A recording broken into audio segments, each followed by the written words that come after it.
Hi friends, ഇന്ന് easy ആയിട്ട് തയ്യാറാക്കാൻ പറ്റിയ ഒരു കുക്കർ ബിരിയാണിയുടെ റെസിപ്പി നോക്കിയാലോ. This is Aishwarya. Welcome to taste with Ais. Cooker ബിരിയാണിയിലേക്ക് ആവശ്യമായ സാധനങ്ങൾ: 2 മീഡിയം സൈസ് സവോള നീളത്തിൽ അരിഞ്ഞത്, 2 പച്ചമുളക് സ്ലൈസായിട്ട് അരിഞ്ഞത്, 1 തക്കാളി ചെറുതായിട്ട് കട്ട് ചെയ്തത്, 500 ഗ്രാം ചിക്കൻ ക്ലീൻ ചെയ്ത് വെച്ചിരിക്കുന്നതാണ്, 3 കപ്പ് അരി കഴുകി ഊറ്റി വെച്ചിരിക്കുന്നതാണ്. അരി കുതിർത്ത് വയ്ക്കുകയൊന്നും വേണ്ട, ഏത് ടൈപ്പ് അരിയാണെങ്കിലും ഇങ്ങനെ ചെയ്താൽ മതിയാകും. ഇനി ഇത് തയ്യാറാക്കാനായി കുക്കർ വെച്ച് കൊടുക്കാം. ഇതിലേക്ക് 1 ടേബിൾ സ്പൂൺ എണ്ണയും 2 ടേബിൾ സ്പൂൺ നെയ്യും ചേർക്കാം. ഒന്ന് ചൂടായി വരുമ്പോൾ ഹോൾ മസാല 1 ടേബിൾ സ്പൂൺ അളവിൽ ചേർക്കാം. മസാല എല്ലാം എടുക്കാം. കൂടെ തന്നെ 2 ബേ ലീവ്സ് ഓപ്ഷനിലാണ്, ഉണ്ടെങ്കിൽ ചേർത്താൽ മതിയാകും. വലുതാണെങ്കിൽ 1 ചേർത്താൽ മതിയാകും. മസാല ഇനിയൊന്ന് മൂത്ത് വരണം. മൂത്ത് വന്നു കഴിയുമ്പോൾ കുറച്ച് കാഷ്യൂ ചേർത്തൊന്ന് ഫ്രൈ ചെയ്യുന്നുണ്ട്. ഇപ്പോൾ കാഷ്യൂ എല്ലാം നന്നായിട്ട് ഫ്രൈ ആയി വന്നിട്ടുണ്ട്. ഇതിലേക്ക് പച്ചമുളകും സവോള അരിഞ്ഞതും ചേർത്ത് ഇളക്കി കൊടുക്കാം. ഇനി ഇതിലേക്ക് കുറച്ച് ഉപ്പ് കൂടി ചേർക്കുന്നുണ്ട്. സവോള പെട്ടെന്ന് വാടി വരാനായിട്ടാണ്. ഇപ്പോൾ സവോള ഒന്ന് വഴണ്ട് വന്നിട്ടുണ്ട്. ബ്രൗൺ നിറത്തിലൊന്നും ആവേണ്ട ആവശ്യമില്ല, ചെറുതായിട്ടൊന്ന് വാടി വന്നാൽ മതിയാകും.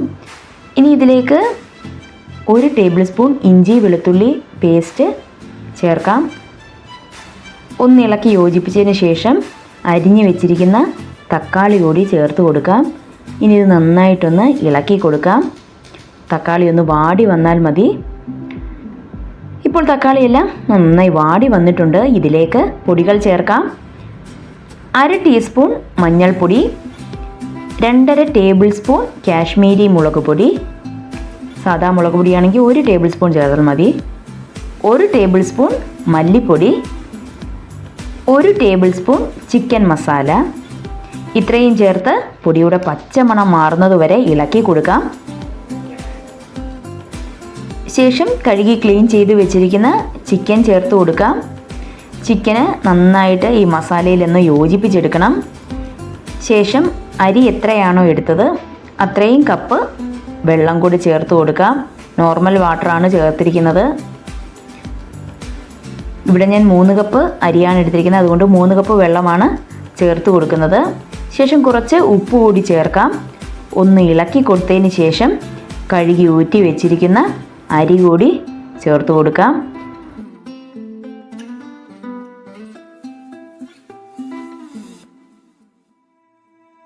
ഇനി കുറച്ച് മല്ലിയില അരിഞ്ഞത് കൂടി ചേർക്കുന്നുണ്ട്. ഇതെല്ലാം കൂടി നന്നായിട്ടൊന്ന് ഇളക്കി കൊടുക്കാം. ഉപ്പ് നോക്കണം. വെള്ളത്തിൽ നോക്കുമ്പോൾ ഉപ്പിൻ്റെ അളവ് ഒന്ന് കൂടി നിൽക്കണം, എങ്കിൽ മാത്രമേ അരിക്ക് കറക്റ്റ് ഉപ്പ് വരത്തുള്ളൂ.